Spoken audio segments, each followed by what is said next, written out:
இன்னைக்கு தேர்ஸ்டே பாபாவோட பிளெஸ்ஸிங்ஸோட நமக்கு என்ன மெசேஜ் வருதுன்னு பார்க்கலாம். யாரெல்லாம் இந்த மெசேஜ் பார்க்குறீங்களோ பாபாவை மனசில் நினச்சி ஓம் சாய்ராம்னு டைப் பண்ணுங்க. நீங்கள் உங்களோட என்ன அலைகளை யார்கிட்ட வேணாலும் மறைக்கலாம். உங்களோட தாட்ஸ் என்னன்றது யார்கிட்ட வேணாலும் சொல்லாமல் மனசில் ஒன்று வச்சு வெளியே ஒன்று பேசலாம். ஆனால் பாபா கிட்ட எதையுமே நீங்கள் மறைக்க முடியாது. அவருக்கு எல்லாமே தெரியும். அவர் உங்களுக்குள்ளேயே தான் இருக்காரு.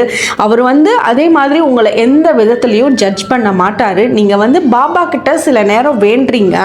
அப்படி வேண்டறப்ப ஒரு நிமிஷம் அமைதியாக பொறுமையாக இருந்து வேண்டுறதுக்கு முன்னாடி உங்களோட மனசு இப்போதைக்கு எப்படி இருக்கு? கோவமாக இருக்கா, இல்லை பயமாக இருக்கா, இல்லை ரொம்ப கவலையாக இருக்கா, இல்லை அழுகலான்னு நினைக்கிறீங்களா? எதனால் அழுகலான்னு நினைக்கிறீங்க? உங்களோட அந்த எமோஷன்ஸை ஒரு நிமிஷம் கரெக்டாக நீங்கள் யோசிச்சுட்டு இந்த எமோஷன்ஸ்லேருந்து எனக்கு ஒரு தெளிவான நிலைமையை கொடுங்க அப்படின்னு வேண்டுங்க பாபாட்ட. நீங்கள் கேட்குற விஷயத்த 1% ஜட்ஜ்மெண்டல் கூட பண்ணாமல் உங்களோட எண்ண அலைகளை ரொம்ப ஸ்மூத்தாக மாற்றி காட்டுவார். நீங்கள் இந்த மாதிரி வேண்டி பாருங்கள். ஒரு 5 நிமிஷத்துலேயே அதுக்குண்டான ஆன்சர் உங்களுக்கு காட்டுறாரு.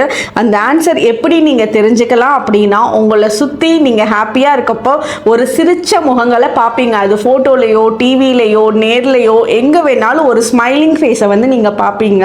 அப்போவே தெரிஞ்சுக்கலாம் பாபா உங்கள் கூட இருந்து உங்களுக்கு சந்தோஷத்தை தான் வழங்க போகிறாரு அப்படின்னு. ஓம் சாய்ராம்.